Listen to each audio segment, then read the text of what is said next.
Boa noite. Ela é professora, ela foi líder sindical, hoje ela é vereadora e está à frente do Instituto Mobiliza. Eu tenho o prazer essa noite de falar com Mônica Silva. Boa noite, Mônica. Boa noite, professor. É uma honra, né, estar aqui. Eu estou, inclusive, um pouco nervosa, porque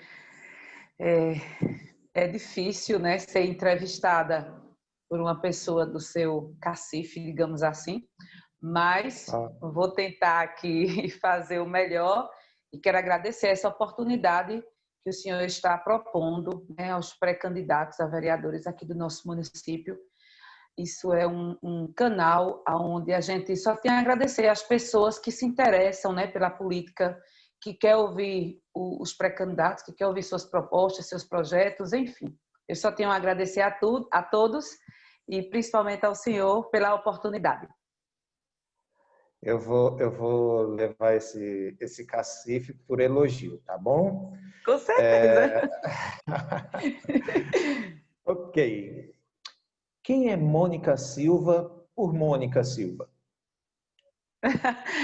Bem, Mônica Silva sempre foi Mônica do sindicato, né? E aí, por conta da mudança eleitoral, que não permitia, né, as pessoas utilizar o nome das entidades, eu acabei adotando já bem antes o nome Mônica Silva. Mas Mônica Silva é uma mulher, é uma mãe, é uma lajedense, nasci no sítio Capoeiras, estudei minha vida toda aqui nas escolas públicas do município e sou uma militante em defesa digamos, dos direitos sociais da população. Muito bem.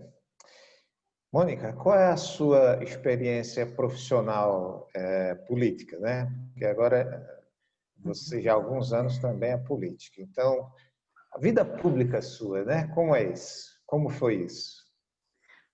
Ai, professor, é muito complicado. Às vezes eu fico tentando juntar as peças do quebra-cabeça. Desde muito nova, eu sempre fui militante de classe. Desde pequena, eu era representante dos alunos da escola jornalista, e aí comecei a atuar dentro dos conselhos municipais, depois dentro do sindicato, e aí acabei me candidatando em 2012, né, até por uma situação que acabou me colocando na vida partidária. Eu nunca militei na política partidária, iniciei realmente, dei o meu primeiro passo em 2012, quando me lancei pré-candidata a vereadora pelo PSD, e hoje estou reeleita no segundo mandato, né? Mas aí foi tudo uma coisa assim que aconteceu naturalmente, não foi nada planejado. Mas eu lhe digo que eu vou falar da minha realidade aqui do município. É muito difícil militar na vida política, adquirir experiência em cidade pequena. É muito complicado. Eu acho que um dos maiores desafios é justamente tentar fazer as pessoas entenderem qual é a diferença de um sindicalista, de um político, de uma pessoa. É muito difícil isso, muito complicado. E eu adquiri alguma experiência, pouca experiência posso lhe dizer, mas uma experiência muito intensa, porque eu digo sempre que eu aprendi da pior forma, mas acabei me sobressaindo de muitas situações e hoje eu continuo firme na luta, mas posso lhe dizer que não foi tão fácil chegar até aqui. Você se sente realizada como vereadora? Eu digo isso porque as pessoas parece que têm uma expectativa um pouco diferente do que, na verdade, um edil é, né? Eles querem uma pessoa assim, um pouco mais assistencialista do que exatamente uma fiscalizadora, um fiscalizador, um legislador, uma legisladora. Não é isso? É um longo caminho a percorrer até fazer as pessoas entenderem isso. Primeiro, começando pelo povo. Alguns não sabem verdadeiramente distinguir o verdadeiro papel do vereador. Mas as pessoas que se interessam também em ingressar na vida pública, principalmente para o cargo de vereador, têm uma ilusão muito grande. Existem dois tipos de pessoas que querem entrar na política. Dois não, eu posso citar três. Eu digo pela realidade que nós vemos no nosso município. Ou pelo poder e pela fama, ou pelo financeiro, achando que realmente vai ter uma vida financeira abundante, ou pela questão de fiscalizar, de acompanhar, e essa é uma minoria. E de legislar, na verdade. É uma minoria. Pouquíssimos pré-candidatos, pouquíssimos vereadores que se passaram pela Câmara de Vereadores de Lajedo, legislaram e fiscalizaram, isso eu posso lhe dizer com propriedade. Mas a ilusão das pessoas, tanto do povo como do pré-candidato, é que a vida pública é uma vida de status. E, na verdade, não é. Eu consigo distinguir que as únicas pessoas que atuam diferente são pessoas que lutam por uma causa, que entram na política por uma causa, não pelo poder, não pelo Estado. Então, há uma diferença, há uma distância muito grande de um para outro. Eu me considero uma política de uma luta diária. Todos os dias eu tenho um desafio novo, eu tenho um recomeço novo, eu tenho que estar também me modernizando, tenho que estar me moldando, porque eu digo sempre que essa política em particular essa campanha em particular, será muito difícil para muita gente, porque nós não estávamos preparados para essa mudança, para essa pandemia. E tudo mudou. E talvez, eu espero que nós tenhamos um saldo positivo. Talvez as redes sociais possam ajudar. Mônica, Lajedo tem espaço para o candidato idealista?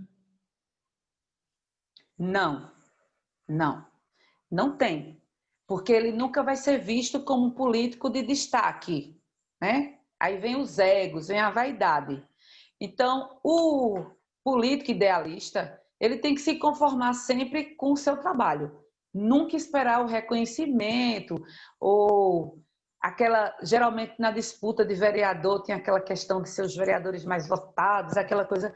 Eu resumo tudo isso muito assim, com muita propriedade em relação às duas campanhas políticas que eu vivi em Lajedo. É difícil, se paga um preço alto, as pessoas que estão de fora não entendem, não sabem. Antes, né, eu digo antes das redes sociais, ficava mais difícil de você transmitir isso para a população através apenas das sessões da Câmara. Hoje nós temos um veículo a mais, que é a rede social, de repente pode facilitar a nossa fala, mas quem realmente quiser fazer política por ideologia vai ser difícil. Mas eu não digo 100%. Eu sempre digo, eu não sou 100% nessa linha, mas eu tentei, de uma certa forma, eu fiz uma escolha. Eu fiquei do lado do povo, ponto final. Vamos dizer assim, Lajedo tem 13 cadeiras na Câmara, não é isso?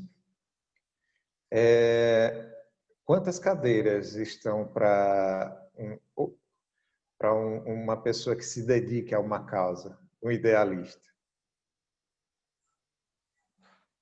Eu aposto ainda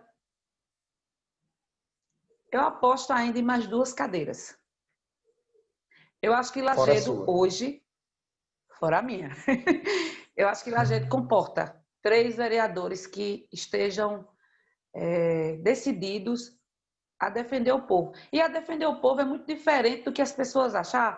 Questão de sonho, de ser um sonhador, não tem nada a ver. Defender o povo é em todos os momentos que você precisar tomar uma decisão, você tem que esquecer a vaidade e o poder.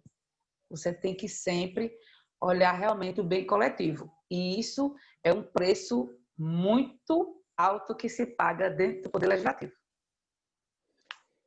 Mônica, diante de tudo isso, de toda essa dificuldade, de todo esse trabalho, eu sei que você tem, talvez como poucos, Você está satisfeita nessa posição? Estou, estou. Porque muita gente, quando eu ingressei na política, achava que eu estava galgando subir alguns degraus na questão que eu posso dizer de poder. Eu lembro bem que no primeiro ano de mandato na Câmara de Vereadores, muitas pessoas diziam: Mônica, tu já está querendo ser candidata a prefeita. O próprio grupo qual eu fazia parte, sabe? E existia aquelas conversas, tanto dentro do Poder Legislativo, como nos bastidores, em relação a mim. E, na verdade, eu nunca pensei nisso. Eu só quero ter o poder de estar com a cadeira para poder defender dentro dos projetos, para que eles fiquem menos ruins.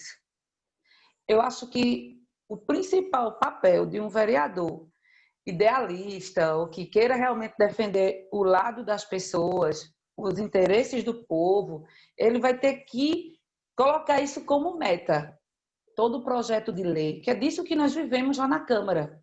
Tudo que acontece na nossa cidade é decidido por nós. Infelizmente, a grande parte da população não tem esse conhecimento, mas somos nós, os vereadores, que decidimos tudo. E através do nosso voto, através do nosso estudo, através da nossa curiosidade dentro dos projetos, nós temos que ter a certeza, a curiosidade e o critério de sempre na hora de decidir, você vai ter que decidir pelo lado do povo. Para isso, você não pode ter vaidade.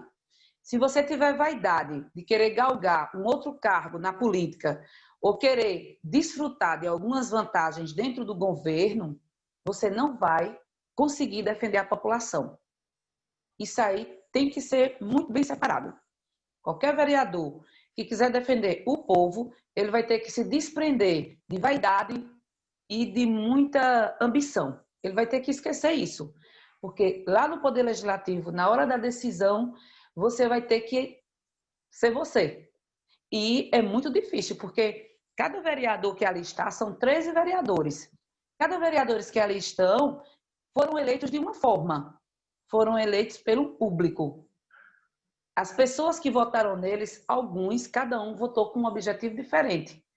E aí, muitas vezes, é como eu falei antes, tem vereadores que ingressam na vida pública por N motivos, menos defender os interesses da população e da cidade. Ok. Mônica, muita gente Posso não... citar Pois não, fica à um vontade. único exemplo para resumir tudo o que eu falei. Teve um momento na Câmara de Vereadores que eu votei contra um projeto sozinha, na primeira legislatura. Eu fui a única vereadora que votei contra o projeto. Aí, 3 dias após, a prefeitura percebeu que eu estava correta e mandaram um outro projeto para desmanchar o primeiro que tinha sido aprovado. Alguém tem que pensar, né?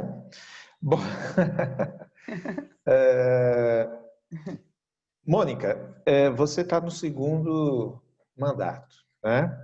Na segunda legislatura. Sim, Você, em 2012, saiu junto com o atual prefeito, apoiando ele, né? sim, Depois, você mudou de lado, vamos dizer assim, né? Porque é assim que funciona aqui sim, na Gera. sim. Muita gente não vai em comício, muita gente desconhece ainda essa história, né? Então, vamos lá. Por que você decidiu sair de um partido e ir para o outro, se tornar oposição? Vamos lá. Na verdade, eu não saí, me expulsaram. É bem diferente. Eu, Ui. em 2013, todo início do ano, por isso que eu disse ao senhor no início, a rede social, de repente, é um momento, é uma oportunidade que nós temos de falar para as pessoas o que as pessoas não sabem.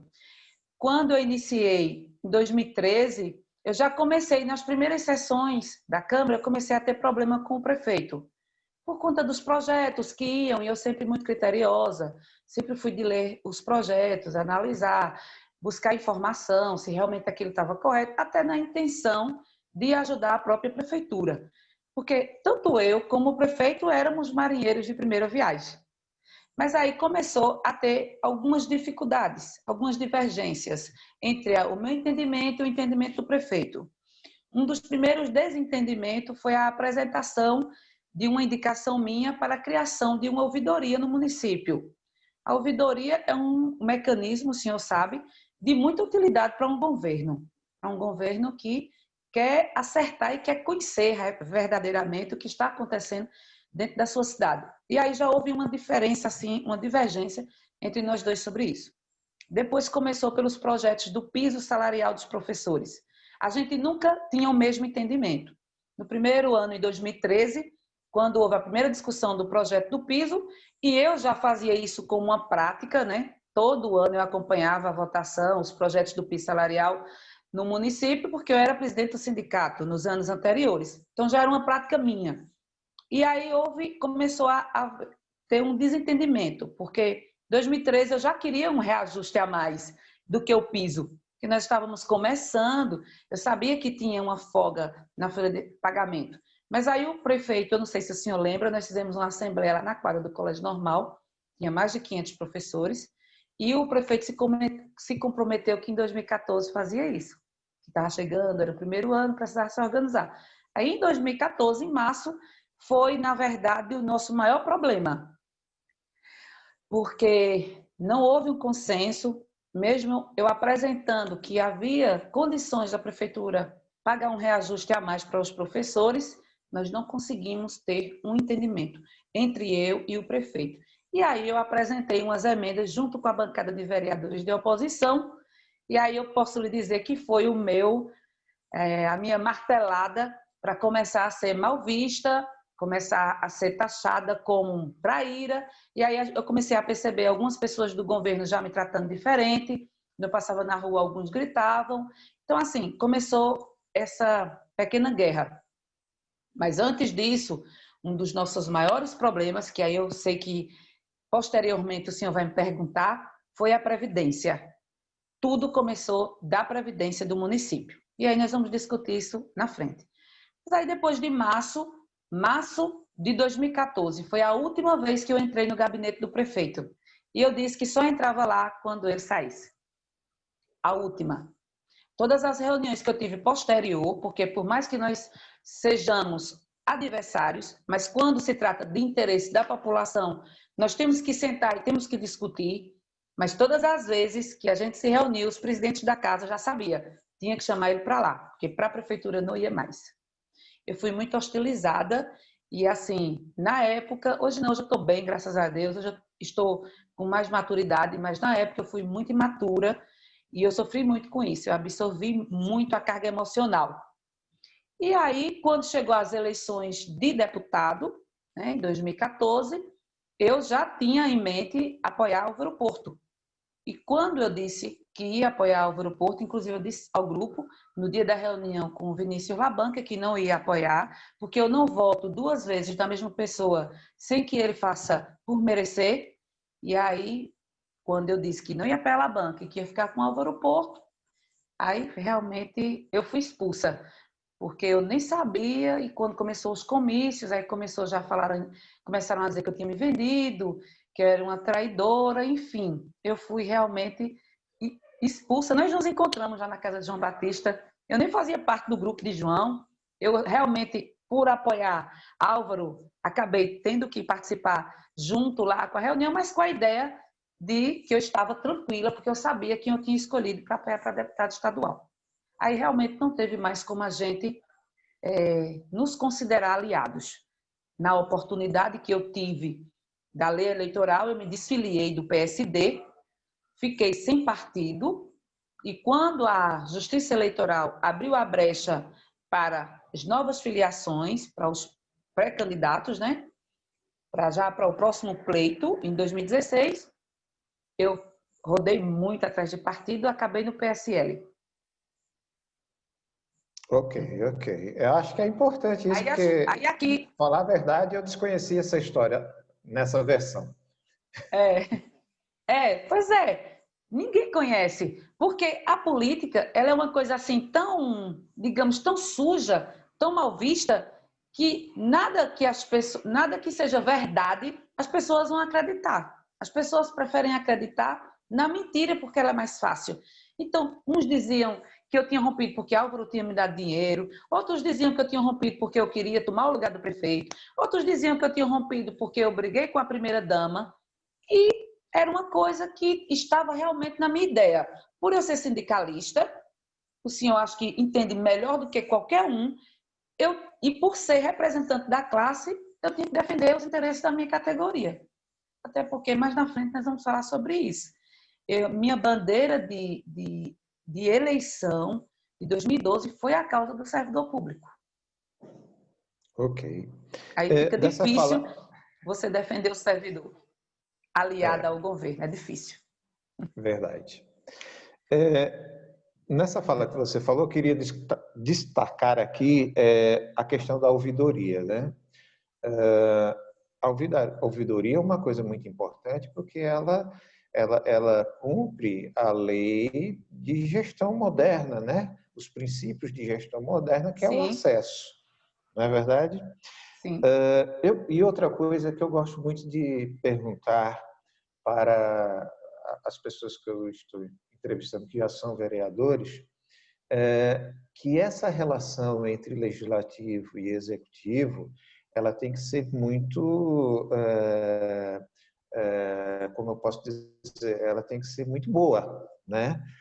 Porque senão a coisa não funciona, não é verdade? Desse jeito, sim. Como você vê isso? Você acha que essa relação, porque eu não sei se a minha impressão é errada, mas a impressão que eu tenho na Câmara de Vereadores é que existe uma parte de vereadores situacionistas que aprovam os projetos vindo do Executivo e uma parte de oposicionista que não aprova.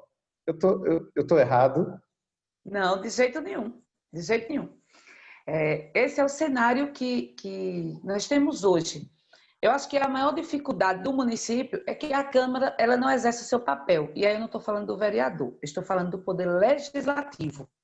Existe um vício de que o poder legislativo, a Câmara de Vereadores, é uma extensão da prefeitura. Isso aí é um vício histórico e é uma barreira muito grande para você conseguir quebrar isso. Por isso que eu aposto em 3 cadeiras de vereadores mais, digamos, idealistas, para que as coisas comecem a funcionar. O Poder Legislativo de Lajeado, ele desconhece completamente o seu papel, tá? Ele acha que o projeto do prefeito, isso aí, muitos acham que nem precisa fazer a leitura. E aí foi aonde eu acabei saindo da situação para a oposição. Hoje o cenário que se vê é que nós somos oposição e tem a situação. Mas quando eu era situação, tinha o diferencial. Veja, quando você é um vereador de situação, que você quer exercer o seu verdadeiro papel, automaticamente o sistema lhe joga para a oposição. Você começa a ser vista como oposição pelos vereadores da sua bancada. Se você começar Porque a é muito fácil. fiscalizar, aí já Você vão dizer começar que a ler tá... o projeto. Professor, se você ler o projeto, só precisa você ler o projeto. Está aí na página da Câmara, se as pessoas tivessem a paciência de assistir, inúmeras vezes, vários vereadores, tanto da outra legislatura como dessa, dizer que não precisa ler o projeto do prefeito, que confia plenamente no prefeito, como se aquilo fosse algo feito de punho pelo próprio prefeito, como se os projetos não precisassem dos entrelaços da legislação, das regulamentações de lei federal, de lei estadual, ou até mesmo criar algo novo na nossa cidade. E aí um vereador dizer que não precisa ler um projeto só porque é do prefeito, é complicado. Então só precisa você ler. Não precisa você fiscalizar. Basta você ler o projeto, basta você questionar algumas situações dentro do projeto, você já é vista como vereador de oposição.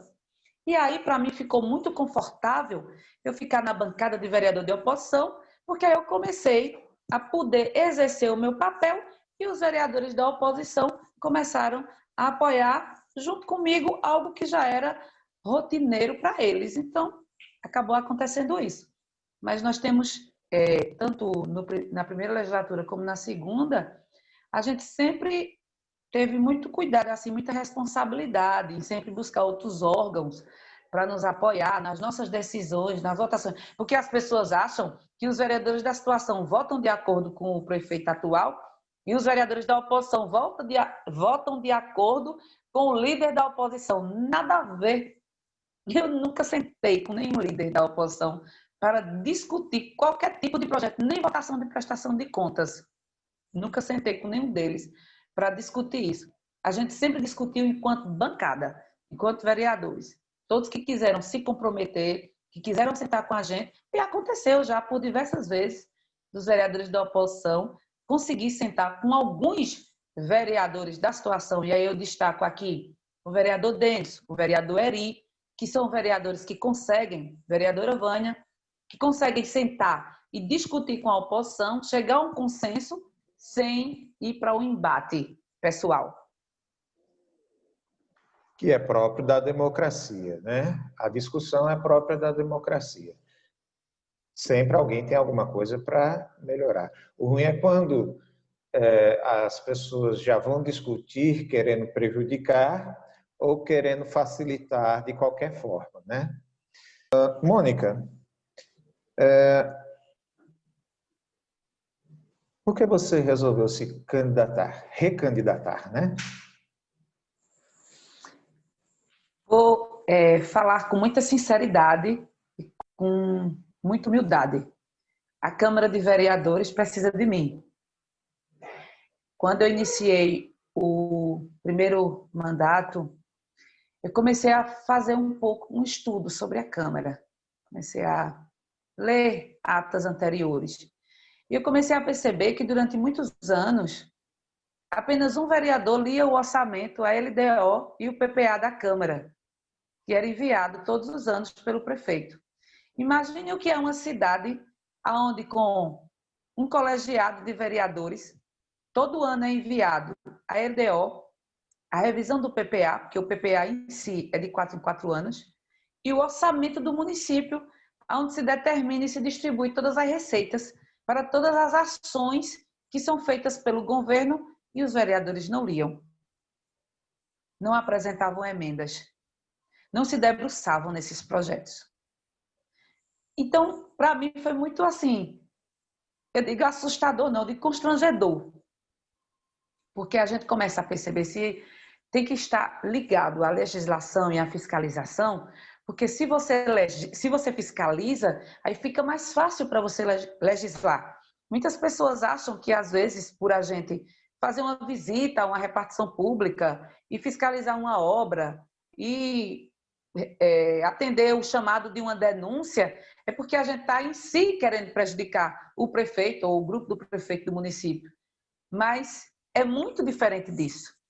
É justamente graças a esse acompanhamento que a gente sabe que quando chega um LDO na Câmara de Vereadores e digamos que o prefeito coloque lá que a prioridade seja a construção de uma unidade de saúde, e se a gente fez o nosso trabalho de fiscalização, nós vamos saber que a primeira prioridade é melhorar o atendimento ou a humanização de um dos postos de saúde e não construir outro. Então, esse é a parte importante da fiscalização. A gente pode perceber que dentro de uma comunidade tem uma creche, tem uma escola e está faltando um posto de saúde, então se eu não fiscalizo, eu não vou ver que naquela comunidade a prioridade agora é saúde e não mais educação. Então, tem que estar interligado. E para minha tremenda surpresa, esse ano já houve a votação da LDO. Está muito difícil para a gente fazer essas sessões, porque elas são remotas. Inclusive, eu faltei, eu estava no Hospital da Restauração com uma pessoa no dia. Foi o primeiro ano que eu não apresentei nenhuma emenda. O primeiro ano foi esse, porque houve uma mudança na forma de fazer o corpo do projeto. Houve uma mudança em 2018. Então, agora ficou mais fácil para a gente, porque geralmente a LDO, de um ano para outro, praticamente ela é copiada, digamos. E as mudanças que precisam ser feitas, nós estamos fazendo já diretamente no orçamento. Essa mudança na legislação facilitou para a gente apresentar as nossas emendas. Então, foi votado a LDO e vamos aguardar o orçamento. Então, algumas está praticamente quase a mesma coisa da do ano passado, mudou pouquíssima situação, mas no orçamento vai haver algumas alterações, até mesmo de acordo com algumas situações, algumas ações de fiscalização que nós fizemos. Então, como você disse, você decidiu se recandidatar porque a eu vi a necessidade. Câmara precisa de alguém que esteja lá lendo essas coisas. Indo em eu vi a congresso. necessidade. Eu estou percebendo que ser vereador precisa saber muito das leis, né? Está mexendo com isso. E Tá. as leis, ou as interpretações, ou as construções, né? Elas têm uma dinâmica. E é preciso estar em congresso para entender isso, né? Pronto, um ponto bem importante. Um ponto bem importante que o senhor citou agora, sobre essa questão de congresso. Eu não tenho a faculdade de Direito, então eu não entendo de legislação. Eu não sou uma advogada, digamos assim, né? Então, o que é que vai me ajudar a entender e a analisar os projetos? A participação dos congressos. Eu não sei se o senhor lembra, eu sou muito tranquila em relação a isso, não tenho nenhum constrangimento de falar. Eu não sei se o senhor lembra um escândalo que teve na cidade sobre as diárias dos vereadores. Fizeram até um ranking, primeiro lugar, segundo lugar. Inclusive, eu fui muito irônica na época, lá com os colegas vereadores. Eu disse, eu acho que eu era para ser em primeiro lugar em termos de diária. Porque a questão não está na diária. A questão está de que forma você vai utilizar a diária. Se a gente não estiver participando dos congressos, nós não vamos saber o que estamos fazendo. Olha, nós já participamos do ano passado para esse, salvo me engano, foram 3 congressos, não congressos, mas mais de 3 oficinas, só sobre a mudança eleitoral. E eu vou ser muito sincera, eu ainda não entendi. E eu sempre fui muito assídua nos congressos, tanto que eu sou muito conhecida. Eu tenho amizade com os vereadores, acho que do Brasil todo, porque eu vou para participar, eu não perco uma oficina, eu não perco um momento de debate. Eu não sei se o senhor acompanhou, inclusive eu questionei em público, diante de mais de 1000 vereadores, o presidente do Tribunal de Contas da União, num congresso que eu participei, lá em Gravatá. Eu questionei o governador do estado de Pernambuco, num congresso que eu participei em Salgueiro, tá? Eu questionei o promotor de justiça do estado de Pernambuco sobre a falta de amparato dos vereadores com os ministérios públicos locais diante do congresso com mais de 1000 vereadores. Então eu vou para participar. Eu sou curiosa, eu sou chata, não saio da minha casa para ir passar 3 dias dentro de um congresso com dinheiro público para ir tomar banho de piscina e tomar uísque ou ir fazer turismo. Eu vou realmente para participar. Tanto que eu não vou ao congresso de empresas que não sejam idôneas. Fui uma vez, não gostei da carga horária. Ela é extremamente minúscula, a carga horária, a discussão. Só fui uma vez, não fui mais. Porque eu acho que todos nós sabemos o que realmente vai melhorar o seu desempenho e o que vai simplesmente só para dizer que foi. Então, eu não critico nem atiro o pé em ninguém. Agora, eu sou responsável pelos meus atos. Gosto de congresso, se pudesse, participava muitos. Não fui agora já no finalzinho dessa pandemia eu não fui, porque o momento de pandemia, eu acho que por uma questão até de segurança para a minha saúde, não permite, mas gosto de congresso, gosto de oficina, gosto de participar, porque é assim que eu fico sabendo das coisas. Senão, eu não vou conseguir legislar, muito menos fiscalizar. Verdade. Mônica, você está filiada ao partido PSL? Ainda? Não, saí. Saí. Eu estou no progressista, eu fui para o PP. PP, muito bem. Sempre digo assim, não são Não é o partido que faz os políticos, são os políticos que fazem o partido. Infelizmente, na cidade pequena, não se vivencia a ideologia partidária. Nós temos aqui o PT, que é resistente, mas é em todo o país, isso não é uma particularidade de Lagedo, mas vivenciar a ideologia partidária nos interiores não se vivencia isso.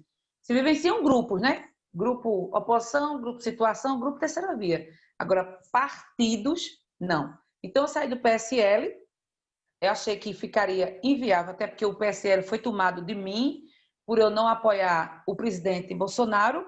Eu deixei isso muito claro com a estadual na época, na pré-campanha, não comungava, não sou petista, mas também não comungo com as ideologias de Bolsonaro.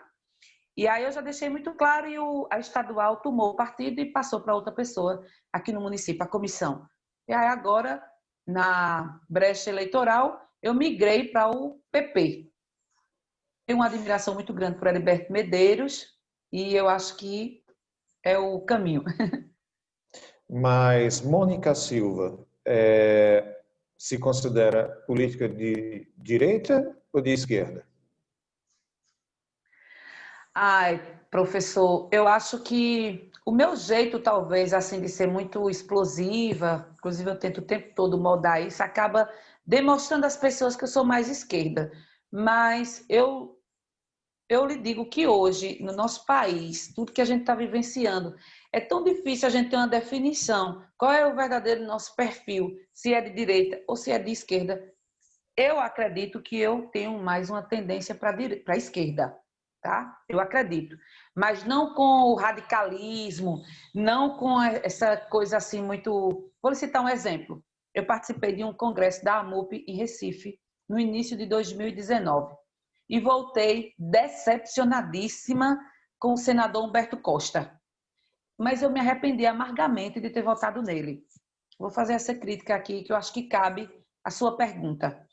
E lá ele disse, em alto e bom som, eu não voto a favor de nenhum projeto do governo.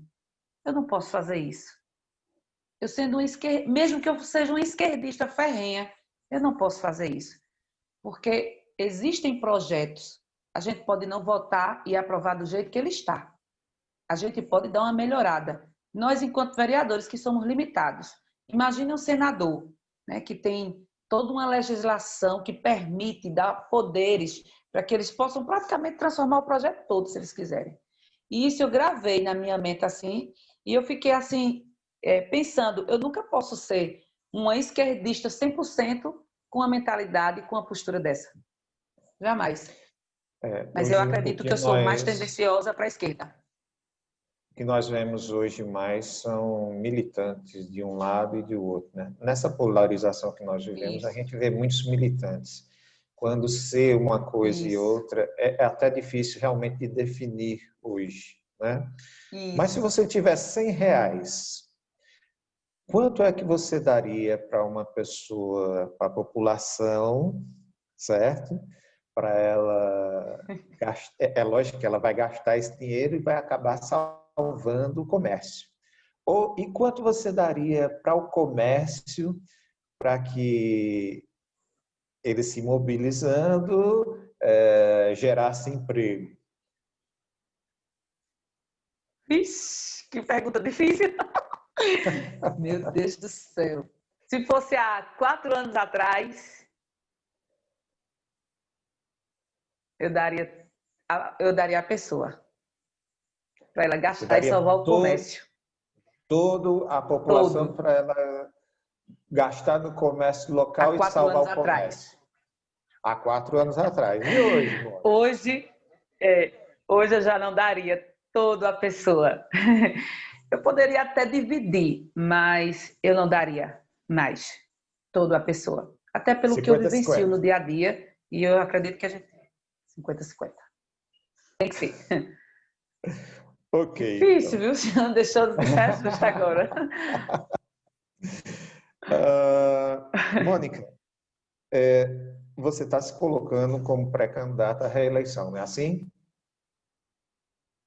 Estou sim. Eu não lancei ainda a minha pré-candidatura, assim, através das minhas redes sociais, porque está sendo ainda elaborada, porque eu nunca pensei que eu fosse precisar, né, se utilizar digamos, uma consultoria. Mas com a mudança da legislação eleitoral, tudo tem que ter realmente uma consultoria.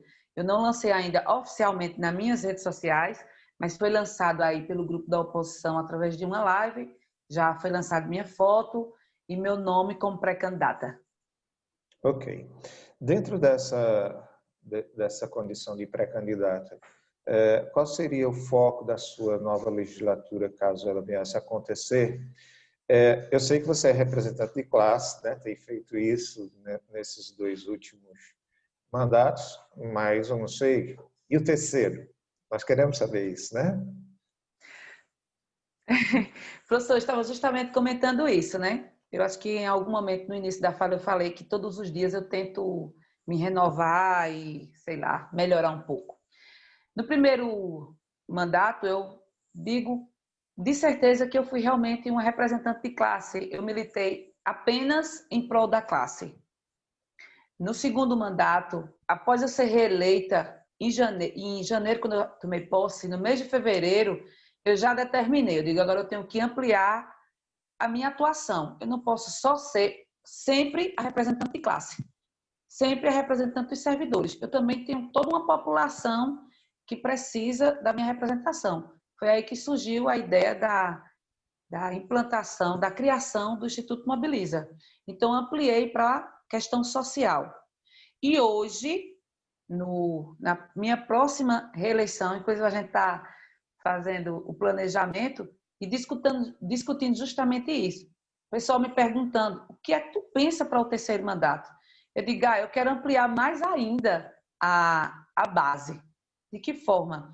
Eu tenho minha bandeira na Câmara de servidor público, tenho uma única sede do Instituto Mobiliza, que sempre atuou na questão do empreendedorismo para a mulher, mas agora eu estou começando, já antes das eleições, já antes do resultado das eleições, que para mim é indiferente, eu sempre digo que é indiferente isso, o Instituto Mobiliza é para as futuras gerações, não para as eleições, mas a gente já começa com a saúde.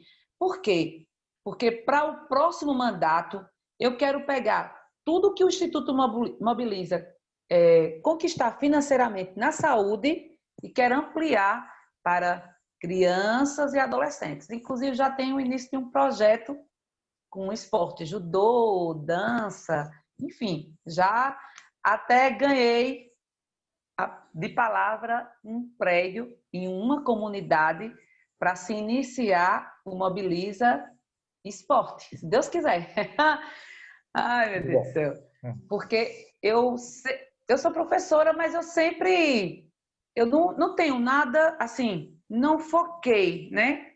A base para criança e adolescente. Acabei, sem pensar, acabei atingindo o público feminino. Mas agora, para o próximo mandato, o meu foco vai ser criança e adolescente, se Deus quiser. Quero desenvolver alguns projetos em algumas comunidades para esse público.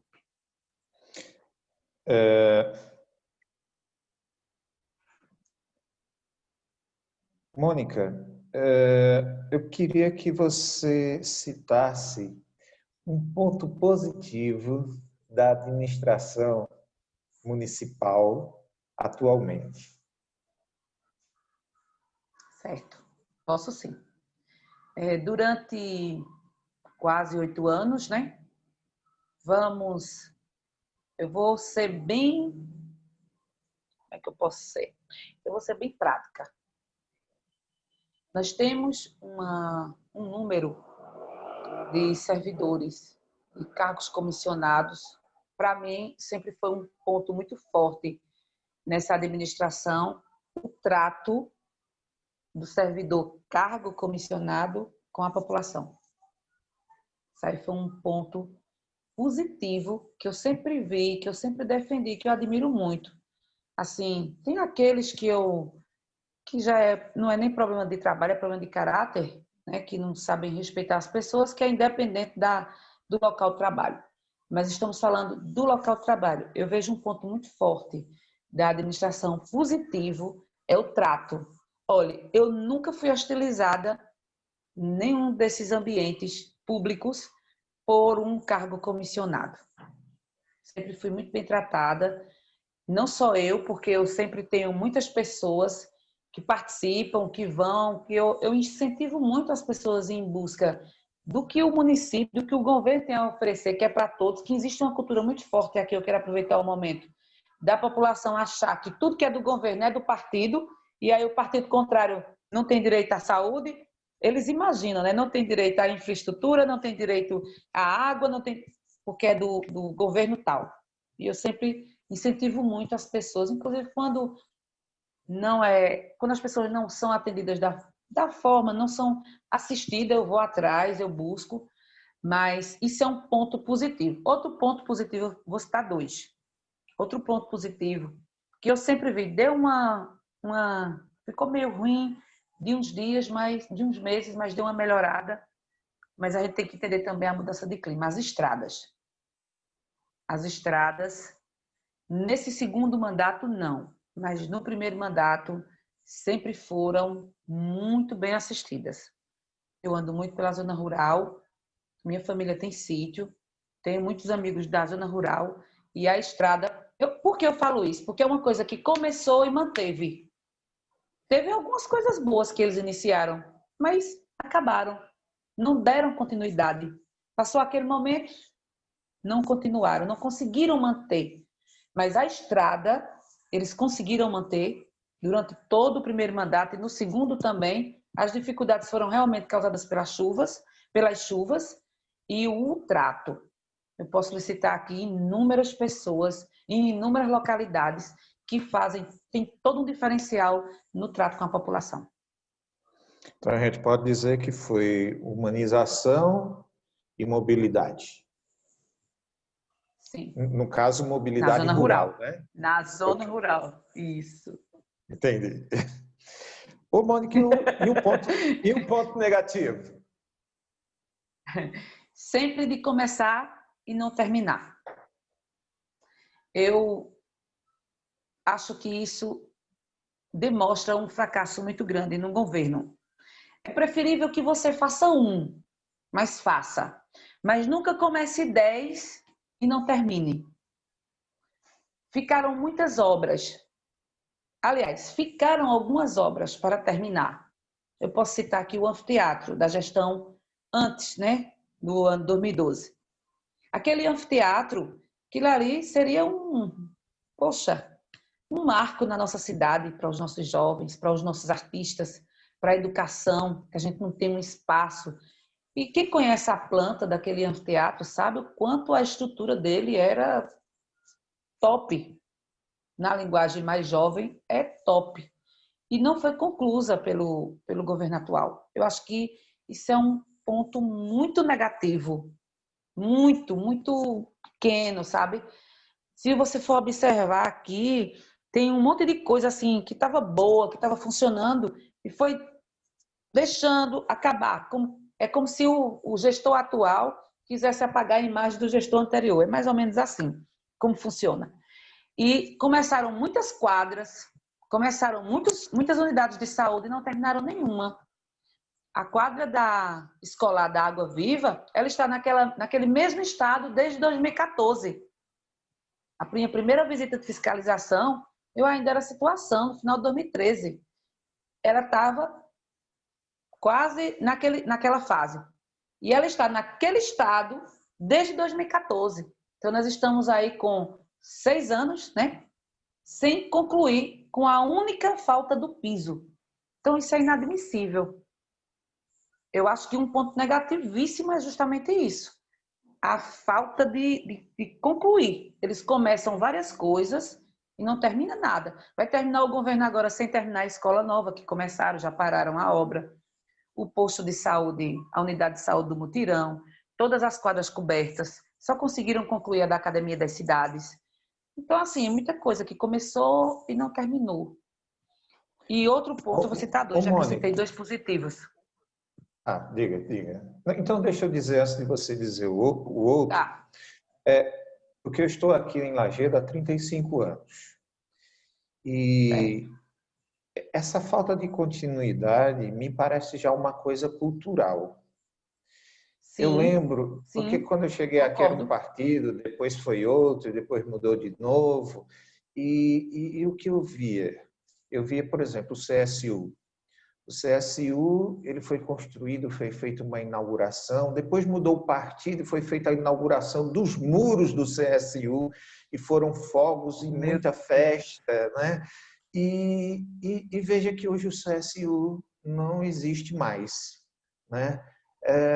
Centro de treinamento, e a gente fala agora eu quero até falar do teatro, porque é o seguinte, você sabe, eu toquei 7 anos um projeto de música aqui em Lajedo, né?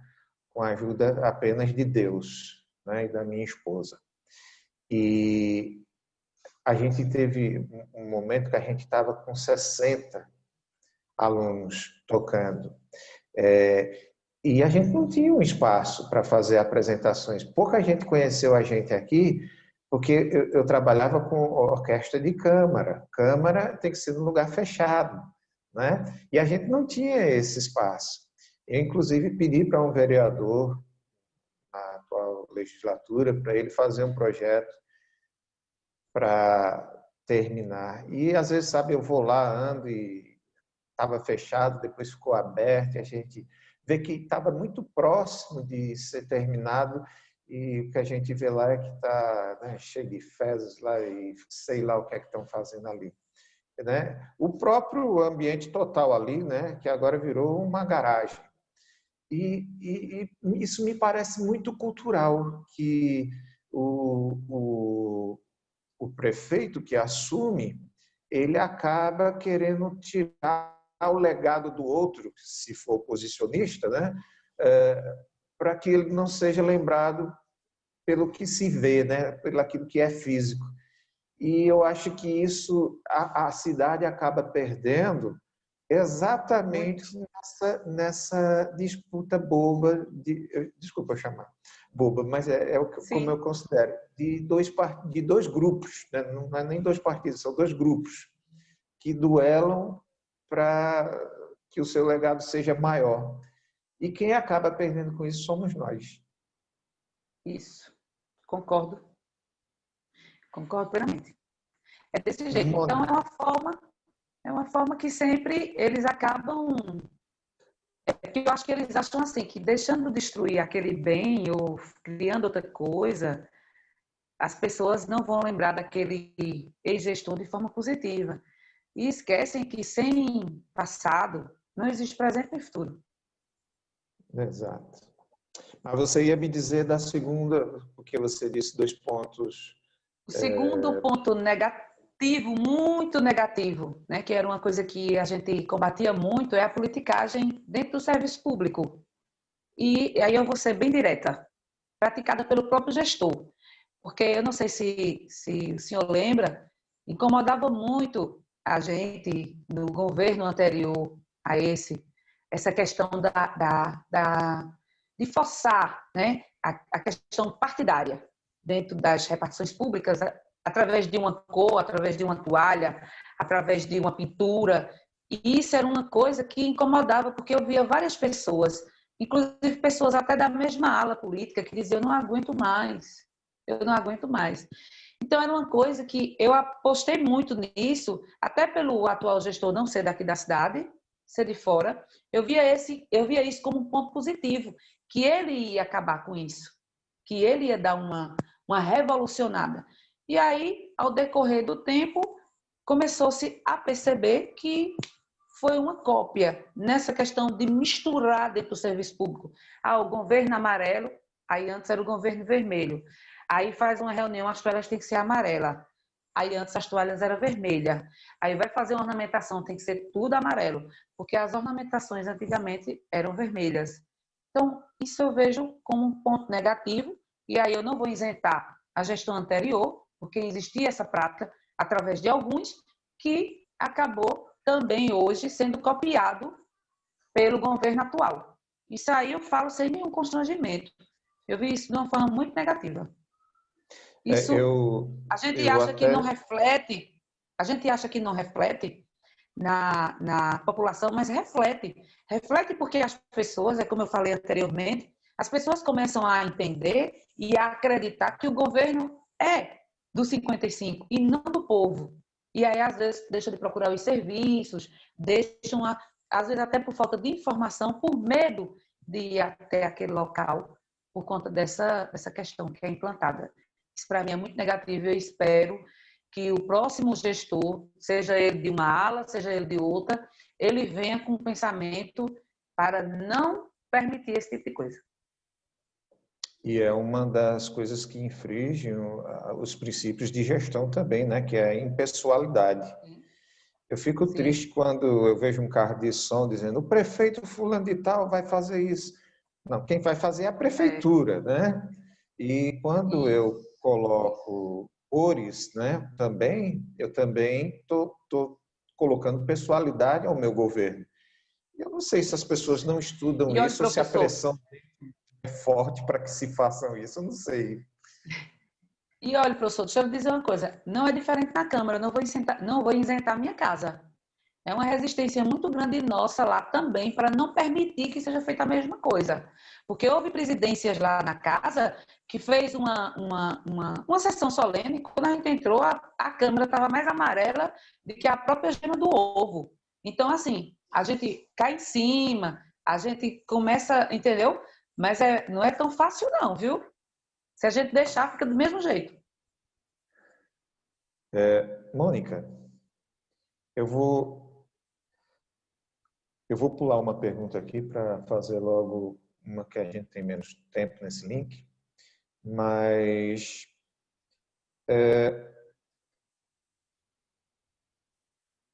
como você diria que hoje é o maior problema da educação de Lajeado? Essa pergunta o senhor vai me deixar aí numa situação bem difícil. Eu acho que eu vou começar pelo corpo administrativo, tá? Eu acho que o nosso maior problema é justamente a impessoalidade, digamos. A pessoa que está à frente da educação não deveria estar.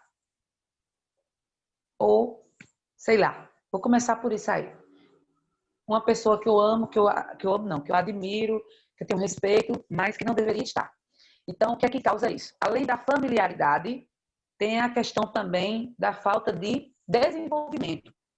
Não é uma pessoa que estava preparada para tecnologia, para o desenvolvimento, para a globalização, digamos assim. Então, o maior problema da educação hoje, no seu corpo, e aí o seu corpo administrativo não é a secretaria, não, é tudo, a administração da educação toda, ela não tem uma modernização, ela não tem um sistema, ela não tem um direcionamento, não se tem uma perspectiva, mesmo com a votação do Plano Municipal de Educação, mesmo com as audiências que foram feitas, mesmo com as avaliações, acho que eu participei de uma, depois não me convidaram mais, não sei, não fiquei sabendo, mas tem que ter uma meta. E isso aí tem que ter, a pessoa que está à frente, ela tem que ter essa visão. Se nós tivéssemos tido uma visão, eu digo isso sem medo de errar, hoje a maior dificuldade dos professores são as aulas remotas. Nós nem temos internet na cidade para todos os alunos, nós não temos condição dos alunos terem um celular, nem o próprio professor tem conhecimento, tem alguns, mas não a maioria, tem habilidade com a tecnologia. E falta de quê?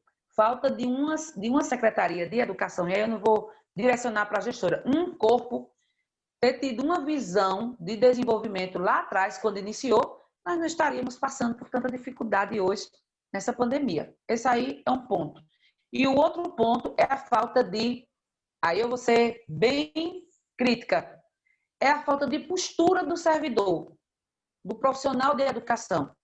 A maioria dos profissionais de educação tem dificuldade de se posicionar, de realmente defender os interesses da sua função, da sua carreira, do seu trabalho.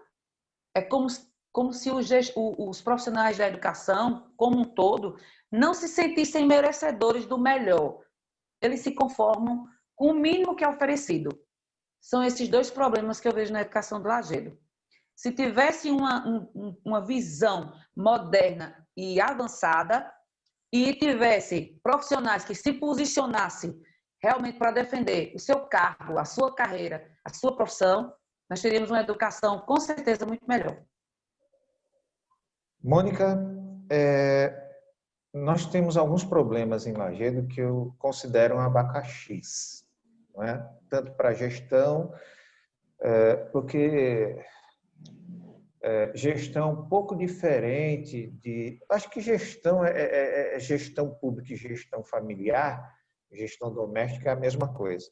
A gente sempre, quem quer viver melhor no futuro, tem que fazer uma previsão e uma provisão também. E um dos problemas que eu não entendo muito, mas me preocupo bastante, é sobre a previdência do município. Eu sei que não é um caso específico de Lajedo. Tem muitos lugares que estão com esse problema. Parece que na região aqui, eu acho que o único lugar que eu ouvi num programa era que Garanhuns, né, por conta de um fundo de investimentos que eles fizeram junto com o Banco do Brasil, é que não tá tendo problema por enquanto. Mas, Lajedo, como é que você vê a questão da previdência, da saúde da previdência? Eu não estou falando hoje. Eu sei que hoje todo o aposentado está sendo pago, mas eu quero saber daqui 10 anos se eles vão continuar pagando. Porque previdência é assim, né? Previdência você contribui hoje para 10 anos depois você... o que é que a gente vê aí? A gente vê que existem muitos contratos. Os contratos, eles não contribuem com a previdência pública, né? Eles contribuem, é o INSS que recolhe essa contribuição. E será que daqui 10 anos não existe concurso? Os concursos são muito escassos no município e cada vez menos gente contribuindo e cada vez mais gente aposentando.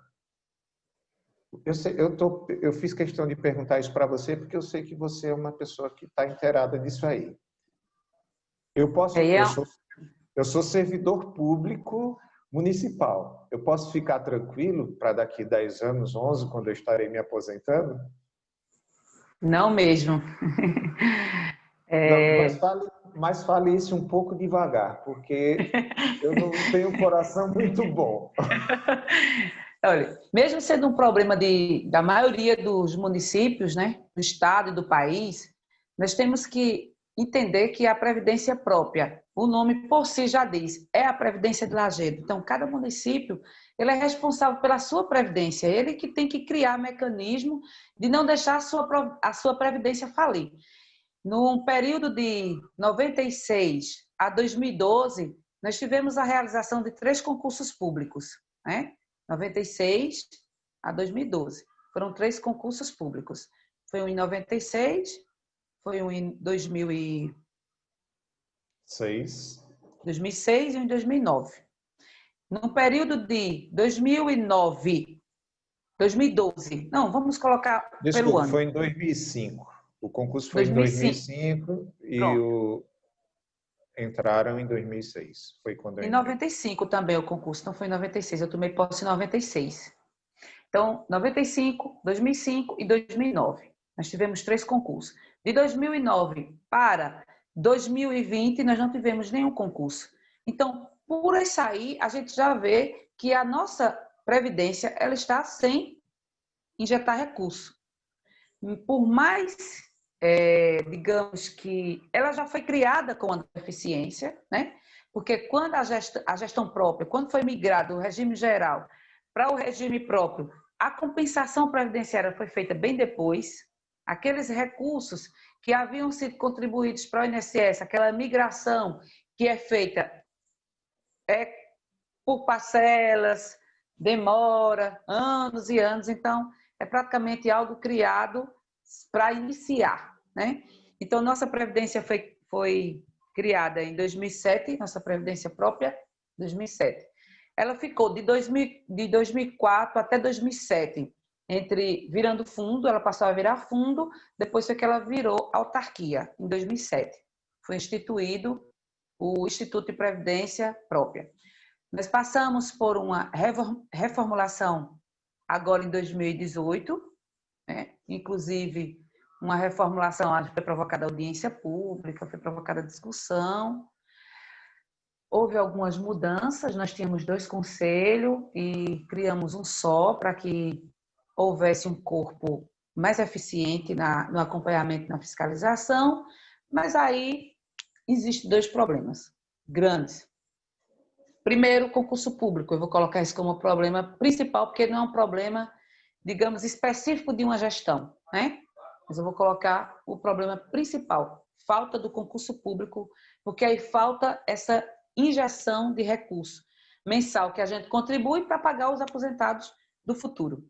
E o segundo problema seríssimo é justamente gestão.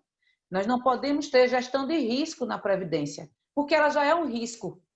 Então, nós temos que ter gestores que realmente sejam servidores efetivos, que entrem para se qualificar. E aí eu disse ao professor, no início da entrevista, que ia chegar o momento que eu ia falar do meu principal problema com o prefeito, o que me levou a ser, digamos, separar, né, do grupo do prefeito, a Previdência. Quando o prefeito assumiu em 2013, nossa gestora previdenciária, ela tinha estudado anos e anos para gerir a Previdência. Quem pagava os cursos que ela fez éramos nós, os servidores. Nós éramos quem pagava. Então, ela se qualificou, ela era um CPA 10, que é a qualificação mínima que se exige para gerir uma previdência. E olha, em 2013, quando o prefeito assumiu, foi o único pedido que eu fiz ao atual prefeito, porque geralmente o povo pensa que vereador manda no governo, tem não sei quantos cargos, decide não sei quanto, não é? E foi o único pedido que eu fiz ao prefeito, foi justamente que ele não mudasse a gestora da Previdência, porque nós tínhamos investido dinheiro nela. Ela estava qualificada para gerir a nossa Previdência. E aí foi a primeira coisa que ele fez com 8 dias que tomou posse. Então, para mim, foi um balde de água gelada. E além de tirar ela, colocou uma pessoa que não entendia nada de Previdência. Absolutamente nada. Depois, houve outra mudança. Colocou uma pessoa da família, que também foi um investimento perdido, porque ficou pouco tempo, saiu. Por mais que qualquer um desses quisessem fazer um trabalho, Previdência, é como o senhor disse, é hoje para daqui a 10 anos. É hoje para daqui a 10 anos. Então, eu não posso estar mudando gestor de Previdência, porque ele inicia um trabalho. Quando, em 2012, quando em 2013 a gestora saiu, nós já estávamos bem à frente de outros municípios. Nós já estávamos criando o Comitê de Previdência, nós não temos até hoje. Nós estávamos criando uma comissão para avaliação da carteira de investimento, que nós não temos até hoje. Os conselhos eram atuantes, a gestora levava os conselheiros para os congressos, para fazer curso, a gente fazia núcleo de estudo lá dentro da Previdência, a gente fazia auditoria em folha de pagamento. Então, não passava nada despercebido. E lá não tinha esse negócio de ser adversário, ser contra o governo, ser a favor. Era realmente um trabalho feito. Eu fui presidente do Conselho de Previdência, eu fui vice-presidente do Conselho de Previdência, coisa que jamais isso aconteceria, porque eu era adversária ao governo e presidente do sindicato na época. E aí, a gente tinha um trabalho de parceria voltado para o futuro do servidor. Não era voltado para o futuro de prefeito A ou prefeito B. Com essas percas, com essa mudança de gestão, já causa um impacto, porque o gestor que estava leva o conhecimento que adquiriu e o que chegou tem um longo caminho a percorrer. Ou seja, nós saímos de um gestor CPA 10, que já estava qualificado, a gestora já estava estudando para o CPA 20, que já era outra qualificação mais, para estar gerindo a Previdência com sucesso, sempre lembrando que já é uma gestão de risco natural e caímos para uma gestora que não tem nenhum conhecimento, passou anos, saiu, nem o CPA-10 conseguiu, pegamos outro gestor, eu acho que ele conseguiu fazer o CPA-10, esse atual estava estudando, não sei se já concluiu, a última vez que nós conversamos, ele estava estudando. Então, veja o retrocesso que aconteceu com a nossa Previdência. A cada 4 anos, eu faço uma visita no Tribunal de Contas, lá no núcleo, na gerência específica só de Previdência Própria, inclusive é com Rodrigo, esqueci o sobrenome dele agora, é um especialista em Previdência Própria, porque mesmo com a documentação que é enviada para a Câmara, eu prefiro ir lá no tribunal para que a gente possa discutir os problemas. Eu fui em 2013, janeiro de 2013, fui em janeiro de 2017 e vou agora em janeiro de 2021. Isso só para fazer essa análise técnica, para ouvir do técnico qual é a nossa perspectiva. Porque eu não sei se o senhor sabe, professor, mas anualmente é feito um cálculo atuarial. Geralmente esses cálculos atuariais são contratados pela gestão. De fato, o lugar para a gente entender, analisar como está a perspectiva da nossa Previdência Própria é dentro do núcleo de gerência do Tribunal de Contas, que é um corpo técnico específico para isso. Mas eu lhe adianto que se nós continuarmos sem injetar recursos através de concurso, novos concursados, e sem realmente ter uma gestão de servidor público, pensando no futuro do servidor público, fica muito difícil. Essa perspectiva não é tão positiva. Eu diria, então, que a coisa fica desesperadora quando a prefeitura tem que injetar dinheiro no instituto próprio. A prefeitura já faz isso? Sim. Fez durante alguns anos, fez no período de 2003 aporte. 2013, acho que até 2015. Não lembro bem a data, mas foi pouco tempo. Começou a fazer aporte, até porque tinha um débito também de 700 e poucos mil. Não, foi 700 e poucos mil da patronal, que as pessoas pensam que a contribuição do servidor não tem nada a ver, é a parte patronal da prefeitura. Foi feito o parcelamento, né, de acordo com a lei, com a legislação, e foi feito um projeto que aí foi um tiro no pé que o prefeito deu. Aí foi eu digo que a equipe dele foi muito irresponsável, porque eles apresentaram um projeto para aumentar a alíquota da patronal. A prefeitura tem até 22% para pagar a Previdência e o servidor até 11%, que agora é até 14%. Agora é até 14%. Eu não sei por que esse projeto não chegou na Câmara ainda. Inclusive, os municípios que não regulamentassem, que não aumentassem a contribuição individual dos servidores para 14% até o final de julho, o município ia perder recurso. Eu acho que deve ter acontecido alguma prorrogação em virtude da pandemia. Eles devem ter prorrogado esse prazo. Mas todos nós vamos contribuir 14%. Vamos aumentar 13% de desconto nos nossos salários. Isso aí é um fato. E fugiu agora a questão do aporte. Então, quando o prefeito mandou o projeto, ele aumentou o máximo.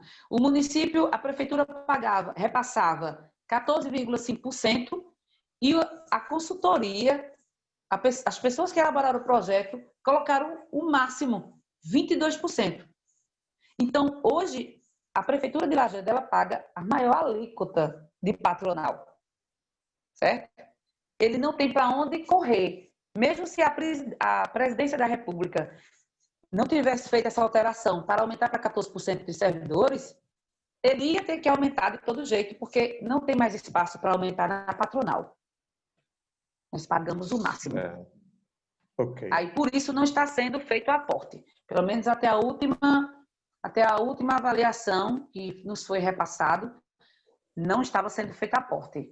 Por conta não está que fazendo aporte, porque o dinheiro que tem dá para pagar quem está aposentado.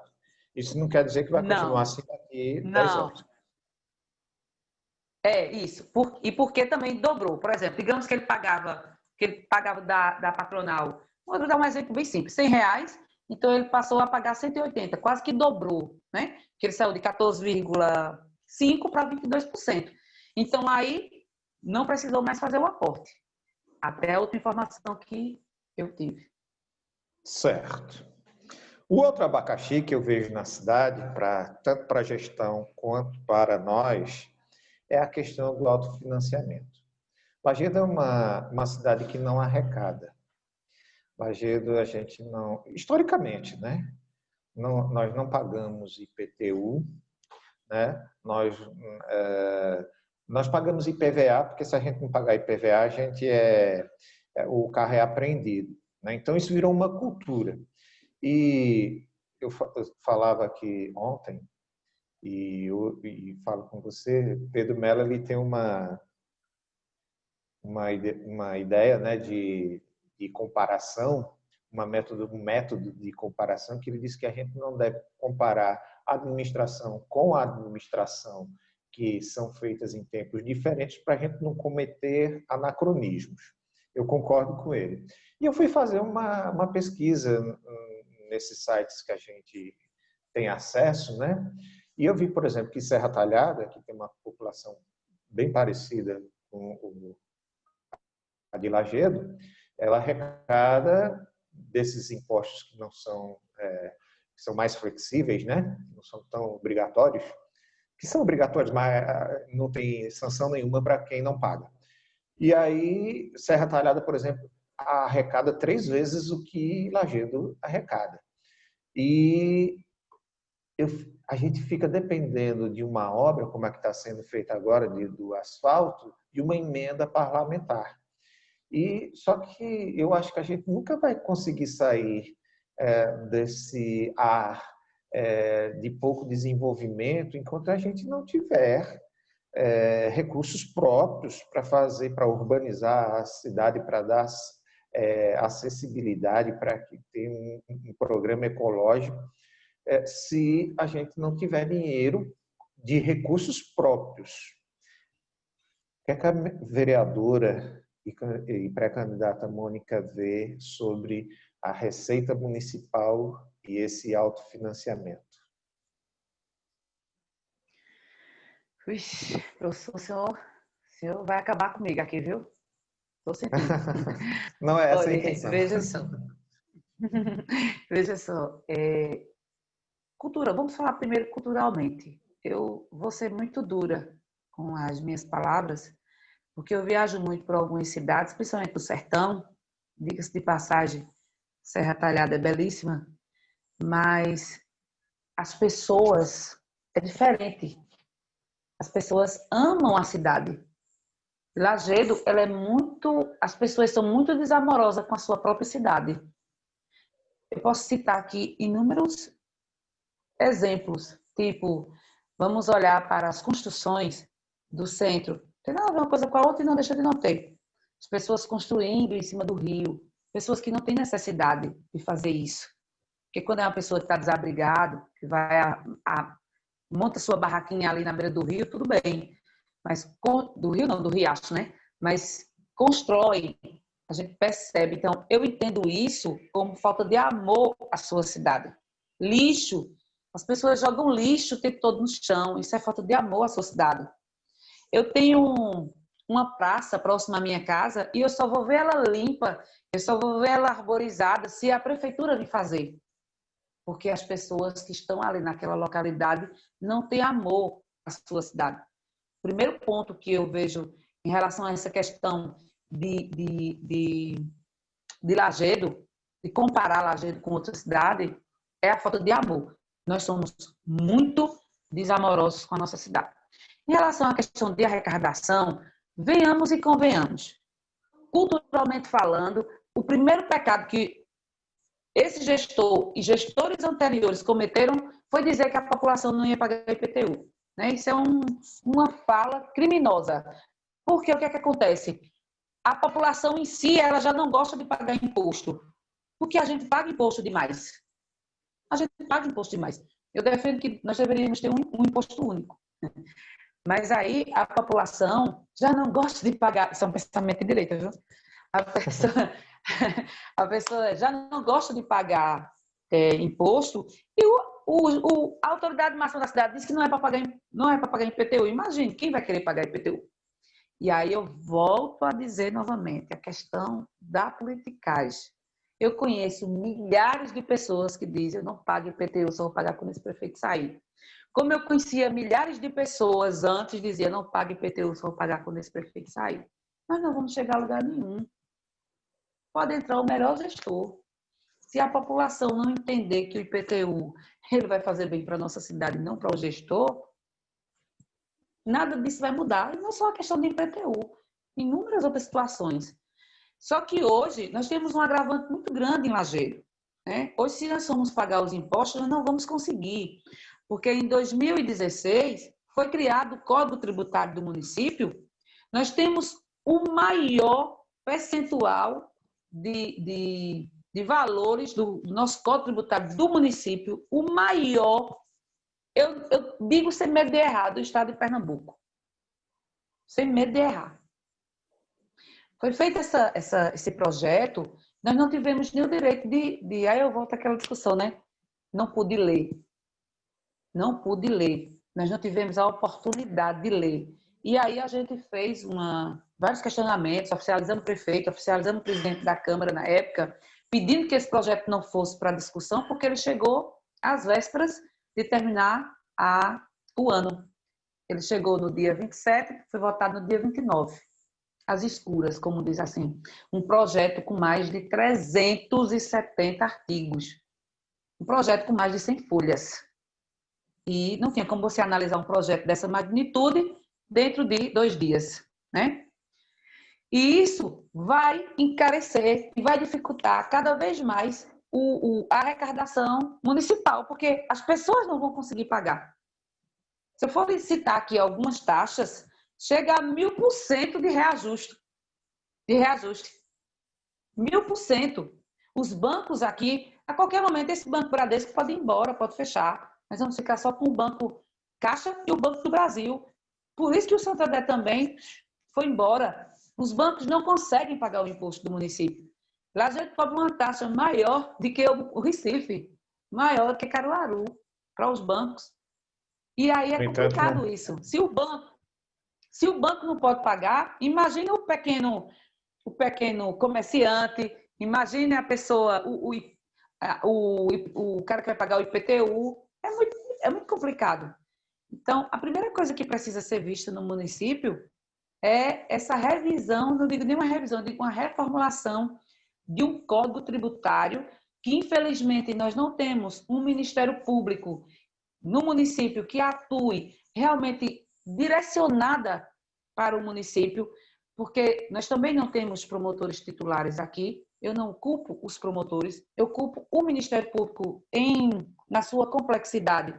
As autoridades máximas que colocam sempre promotores substitutos aqui, porque se nós fizemos uma denúncia no Ministério Público, e se nós tivéssemos, se o Ministério Público já tivesse iniciado uma atuação, esse Código Tributário já tinha sido até anulado.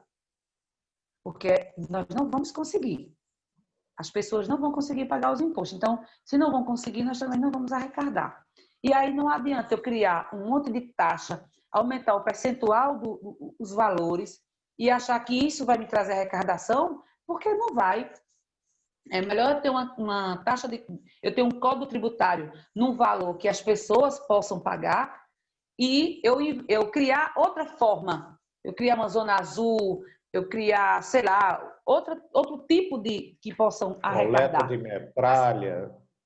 Coleta de metralha, que é lei no município, nunca foi implantada. É lei, nunca foi implantada. Então, é melhor se a gente conseguisse um gestor que conseguisse implantar, executar as leis que tem no município para reorganizar primeiro, para depois criar nova situação, aí pode ser que a gente vá um dia ver um asfalto, uma escola, uma creche construída com recursos próprios. Então, Mônica, deixa eu sintetizar aqui. Você, em suma, você quer me dizer que nós estamos à mercê de um código tributário que foi feito Sim, unilateralmente, que não houve discussão sim. e que, Não, e foi votado por 6 vereadores. ao seu ver, ele trouxe encarecimento da tributação em Lajeado. Ao mesmo Sim. tempo, esses tributos não são Ele prejudicou o que recolhidos. já estava ruim, de forma alguma, desse jeito. E olha, eu não vou nem discutir aqui a questão da votação, que não vem ao caso, mas ele não era nem para ter sido sancionado, porque ele foi votado por 6 vereadores. E ele precisa de um quórum especial. Mas, enfim, a gente fez a denúncia, cabe à justiça aí tomar as providências, certo? Mas ele veio para prejudicar o que já estava ruim. Ok. Quer dizer que esse código já está valendo e quando eu recebo meu Tá? IPTU já Desde vem nesse valor. Houve um aumento, por exemplo, do valor quando o venal senhor da minha recebe casa. IPTU. Na questão do IPTU, não, porque a gente tinha lei específica. Mas se, por exemplo, não sei se o senhor tem túmulo lá no cemitério, tem? Não, Túmulo de não. parentes. Quem tem túmulos no cemitério sabe que aumentou em 200% a taxa. 200%. Os bancos aumentou em 1000%. Foi criado taxa até para você plantar milho na zona rural. Lógico que a prefeitura não vai cobrar, mas foi criado dentro da lei. No momento que qualquer um quiser implantar, pode implantar. Quem é que vai pagar? Né? Quem vai poder pagar?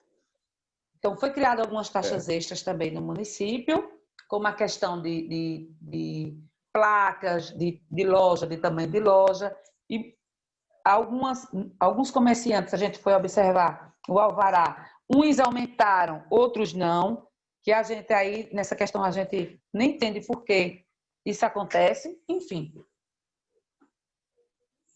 Mas houve um aumento, sim, É uma significativo coisa para também no ser.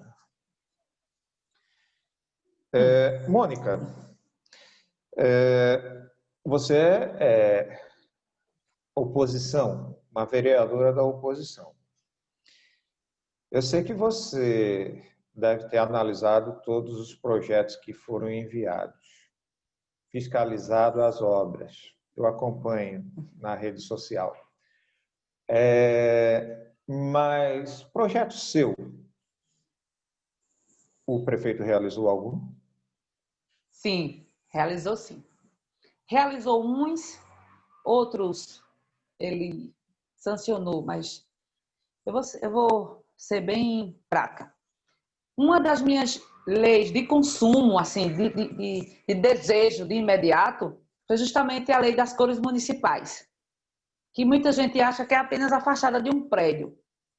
Mas a lei 1472, de 2013, é uma lei que ela padroniza o município e aí acaba totalmente com aquela questão que nós discutimos aqui, das cores partidárias, da politicagem dentro do serviço público, dentro do governo. O que é que diz essa lei? Que os prédios devem ser pintados todos branco, verdes e vermelho. Que se for criada uma farda para o servidor público, ela tem que respeitar as cores brancas, verde e vermelha. Fardamento escolar, branco, verde e vermelho. Então, tudo padronizado dentro dessas cores. Os prédios alugados também tem que ser padronizados. Qual foi o meu objetivo em relação a isso? Primeiro, porque tinha sido uma luta anterior minha e do prefeito, em 2012, inclusive ele tinha uma representação do Ministério Público contra o prefeito da época, e o Ministério Público tinha notificado o município, então eu quis criar uma lei, fazer isso ser uma lei, para que não precisasse, toda vez que você visse que o prefeito do município estava ferindo a impessoalidade, tivesse que ir para uma representação. Então, criamos a lei, o projeto, os vereadores aprovaram, o município sancionou, mas eles não respeitam. Eles não respeitam a lei. Não é uma prioridade do município fazer isso. Então, isso é uma coisa que me entristece, porque já é muito difícil um vereador conseguir aprovar uma lei, fazer uma lei. Por quê, gente? Porque os vereadores, eles têm algumas limitações. Tem muita gente que acha que vereador faz tudo, que vereador executa. Nós não podemos apresentar projetos de matéria financeira. que tenha gasto, que tenha impacto financeiro no orçamento do município. Então, as pequenas coisas, as pequenas leis que a gente pode aprovar, que a gente pode criar, os pequenos projetos, e quando é sancionado, a gente quer que aconteça. Então, esse, para mim, foi o primeiro ponto que eu acho que deveria ter sido feito, que não é cumprido. O outro são os educadores sociais. Eu apresentei muito projeto direcionado à educação. O ProERD é um projeto do Estado, mas na época não tinha sido implantado na rede pública municipal, e eu fui quem fui atrás do batalhão da Polícia Militar, e o município não tinha, não ofereceram recursos, inclusive até a apostila eu tive que pagar para os alunos para realmente acontecer. E depois o município deu sequência, ainda vivenciou uns 2 anos, mas isso é um projeto que depende do Estado, né? É um projeto vinculado, específico da Polícia Militar.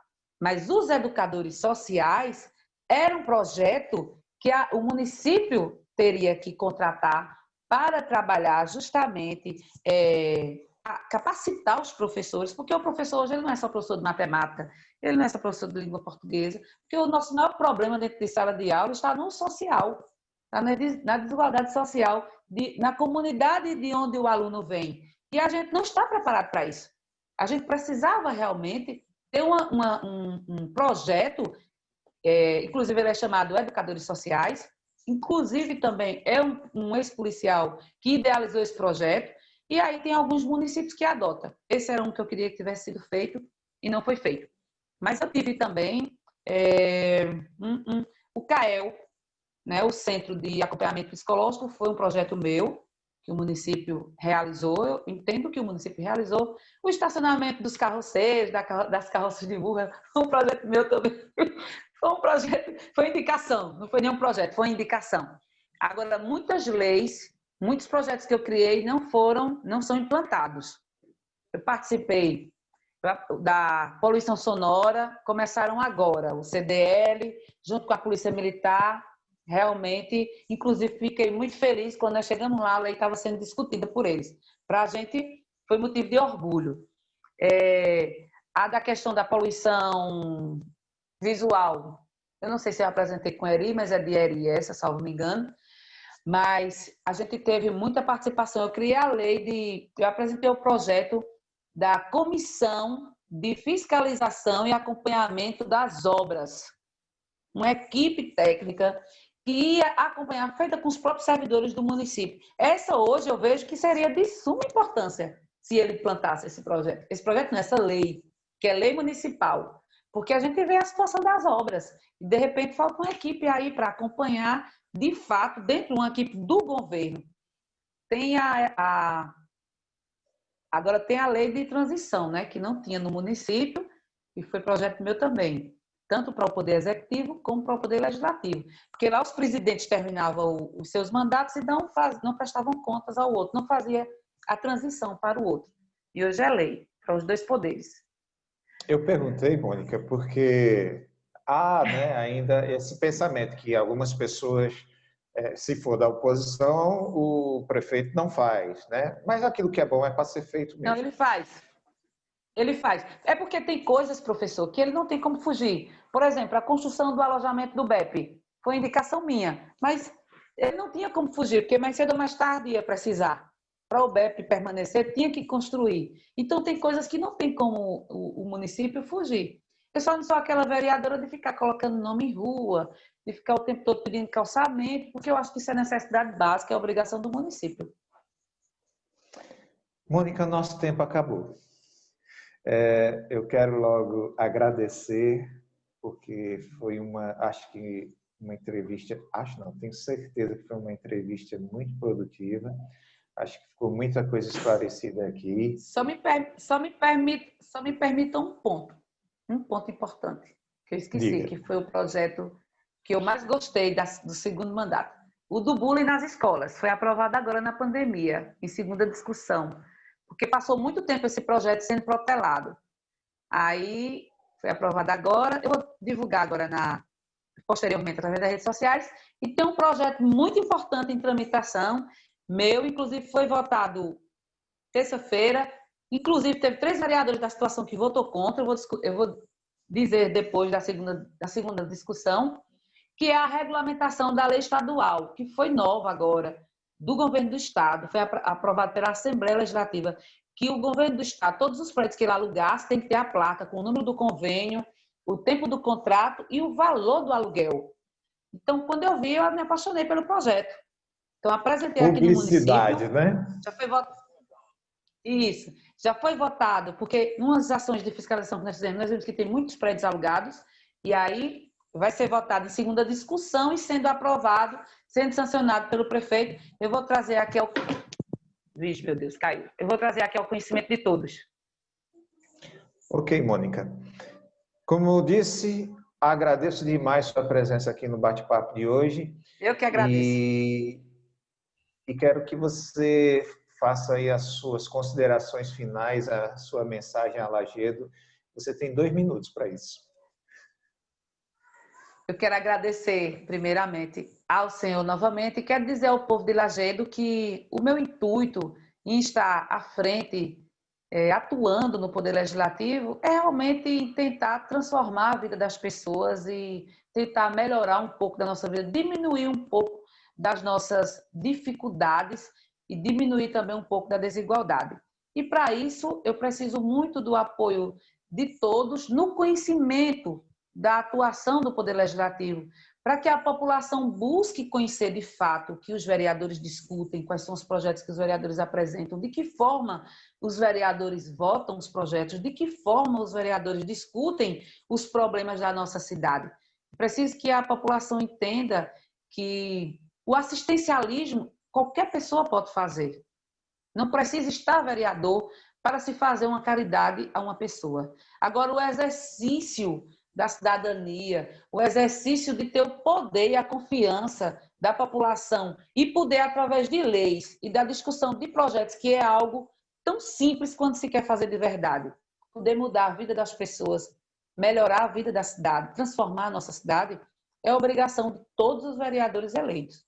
Então, eu peço à população que fiscalize mais a atuação dos vereadores e quero sempre ter a confiança do povo, não dos interesses obscuros ou particulares de alguns grupos políticos ou de algumas lideranças do município. Obrigada. Ok. Nós agradecemos a você que nos assistiu, nós também agradecemos. Ainda essa semana nós estaremos com um advogado aqui falando sobre lei que pega e lei que não pega. Vai ser muito interessante também. Agradecemos a todos e boa noite. Deus nos abençoe.